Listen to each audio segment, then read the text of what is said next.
میں نے بریلویت کیوں چھوڑا، یہ میں نہیں کہہ رہا ہوں، ایک بھائی ہیں جنہوں نے بریلویت کو چھوڑ کر صحیح راستے کو چوز کیا ہے، تو پہلے ان کو سن لیتے ہیں پھر آگے بات کرتے ہیں۔ میں نے بریلویت کیوں چھوڑی، اس کی سب سے بڑی وجہ یہ تھی کہ میں نے صرف ایک جملہ سنا کہ نبی علیہ السلام سے بھی مانگنا حرام ہے، تو میں ڈر گیا کہ یار ساری زندگی تو ہم نے قبر پرستی کی ہے، بزرگوں کو مدد کے لیے پکارا ہے، ان بابوں کو ہم مدد کے لیے پکارتے تھے جو مر کے مٹی میں مل چکے ہیں، قبر میں جا چکے ہیں، اور نبی علیہ السلام سے مدد مانگنا حرام ہے۔ تو میں تحقیق میں لگ گیا، اور جب قرآن کی آیات میرے سامنے آئی تو میرا ذہن کھلتا چلے گیا کہ اللہ تعالیٰ فرما رہا ہے کہ جنہیں تم اللہ کے سوا پکارتے ہو وہ تو مردہ ہے، بے جان ہے، انہیں تو یہ نہیں پتا کہ اٹھائے کب جائیں گے۔ جنہیں تم اللہ کے سوا پکار رہے ہو وہ تو کھجور کی گٹھلی کے برابر بھی کسی چیز کے مالک نہیں ہے، کہ قرآن کہہ رہا ہے کہ جنہیں تم اللہ کے سوا پکار رہے ہو وہ تو ایک مکھی بھی نہیں بنا سکتے۔ جب میں نے قرآن کو سمجھ کے پڑھا تو سمجھ میں آیا کہ ان لوگوں نے تو ہمیں کہیں اور ہی لگایا ہوا تھا، یہ لوگ اپنی آخرت تو برباد کر رہے ہیں، ساتھ میں ہماری بھی آخرت برباد کرنے میں لگے ہوئے ہیں۔ اور اب مجھے غصہ بھی آتا ہے اور خوشی بھی ہوتی ہے۔ غصہ اس اعتبار سے آتا ہے کہ جہاں ان لوگوں نے مجھے لگایا ہوا تھا قبر پرستی میں، اللہ کو چھوڑ کر دوسروں سے مدد مانگنے میں،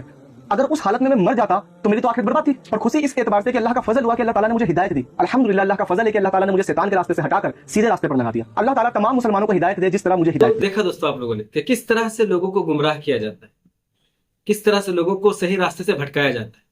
کس طرح سے لوگوں کو جو ہے غلط راستے پر لگایا جاتا ہے۔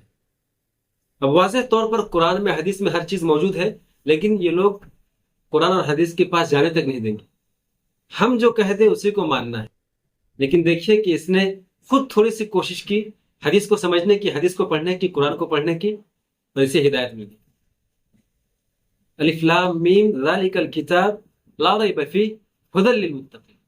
یار یہ ہدایت کی کتاب ہے، اسے پڑھنے سے ہدایت ہی ملے گی۔